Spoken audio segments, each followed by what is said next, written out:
আসসালামু আলাইকুম। ধন্যবাদ স্যার আপনাকে আমাকে কথা বলার সুযোগ দেওয়ার জন্য। আজকে আমরা মূলত সাপ্লায়ার সিলেকশন এই বিষয়ে হচ্ছে নেগোসিয়েশন করলাম।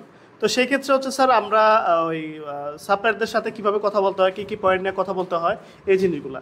তো স্বাভাবিকভাবে যখন আমরা ওই বাস্তবিক অর্থে আমাদের অফিসিয়াল যখন কাজগুলো করি, তো এখানে আসলে প্রাতিষ্ঠানিক যে যে পয়েন্টগুলো যেগুলো নিয়ে কাজ করতে হয়, কথা বলতে হয়, যেগুলো নেগোসিয়েশনের মূল বিষয়গুলো থাকে, এগুলো নিয়ে এতটুকু ধারণা ছিল না। বাট আজকে প্রি ক্লাস যেটা হলো, ক্লাস করার পরে অনেক কিছু ধারণা পেলাম।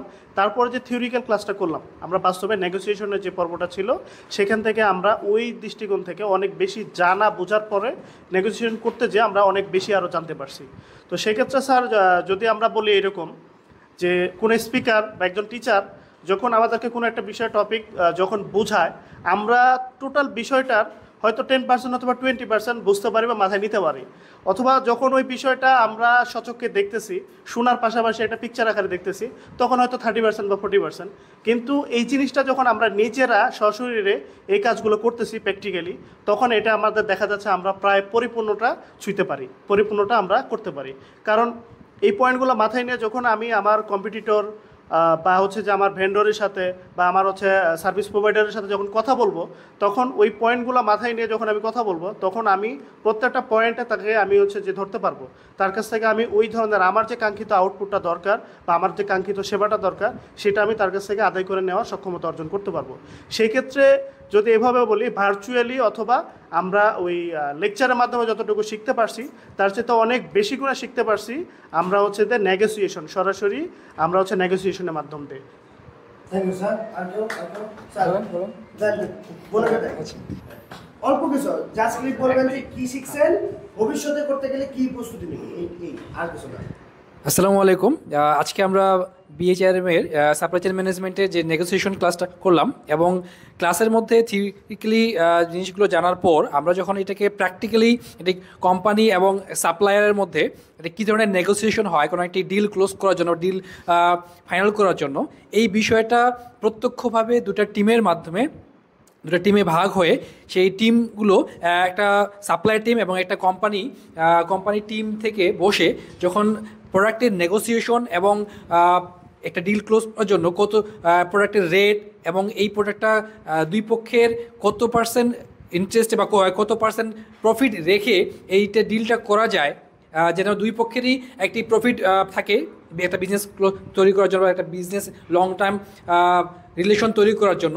এই বিষয়টার জন্য দুই পক্ষেরই মানে খুবই জোরালো ভূমিকা পালন করে এবং খুবই তাদের নিজেদের কোম্পানির পক্ষে বা নিজেদের পক্ষের যুক্তি সপক্ষে তাদের যে বেনিফিট, কোন দিকগুলো তাদের বেনিফিট হবে বা কোন দিকগুলো তাদের দুই পক্ষেরই ক্ষেত্রে যুক্তিসঙ্গত হবে, সেই বিষয়গুলো দুই নেগোসিয়েশনের মাধ্যমে আমরা জানতে পারলাম। এবং এই বিষয়টা এবং ভবিষ্যতে, যেহেতু আমি যদি বলি পার্সোনালি, আমি এই বিষয়টা মানে কখনোই ছিল না, আমার জানা ছিল না, যেটা আজকে জানতে পারলাম। এবং ভবিষ্যতে যদি কখনো সুযোগ আসে যে কীভাবে কোম্পানির সাথে সাপ্লায়ার হিসেবে ডিল করতে গিয়ে কী কী জিনিস মাথায় রাখতে হবে, প্রোডাক্টের কত পার্সেন্ট রেট রাখতে হবে বা কত পার্সেন্ট প্রফিটে রাখতে হবে, প্লাস হচ্ছে কী কী শর্ত আসতে পারে, এই বিষয়গুলো মাথায় রাখতে হবে, তাদের সাথে কী কী টপিক নিয়ে স্পেসিফিকভাবে কথা বলা উচিত, এই বিষয়গুলো সাধারণত আমরা আজকে জানতে পারছি।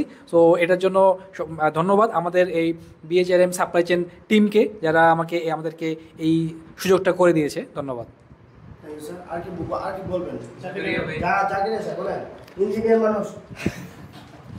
আচ্ছা, আজকে আমরা যে নেগোসিয়েশনটা করছি এটাতে মূল টপিকটা ছিল বিস্কিট, মানে পিনাট বিস্কিট নিয়ে। তো এখানে যেহেতু বিস্কিটের কথা আসছে, তখন আমাদের লোকাল যে টেস্টিং ইনস্টিটিউট বিএসটি এর কথা এসেছে, আইএসওর কথা এসেছে। তো নেগোসিয়েশন করতে গেলে আমার প্রোডাক্টের প্রফিট মার্জিন বা ব্রেক ইভেন এগুলো চিন্তা করতে হয় বা এগুলো নিয়ে ধারণা নিয়ে তারপর নেগোসিয়েশনে বসতে হয়। এটার একটা ডেপথ নলেজ আমরা আজকে অর্জন করতে পারছি, যেটা কোনো ক্লাস লেকচারের মাধ্যমে পাওয়া যেত না। একটা নেগোসিয়েশনে উভয় পক্ষের উইন উইন সিচুয়েশন কীভাবে আসা যায়, দুই পক্ষেরই বিষয়গুলো মাথায় রেখে বিবেচনা করে একটা ডিল ফাইনাল হয় বা এমইউ সিগনেচার হয়, সেটা আমরা আজকে একটা ডেপথ নলেজ পাইছি। এই কারণে লিসান স্যার সহ বিএইচআরএমকে অসংখ্য ধন্যবাদ।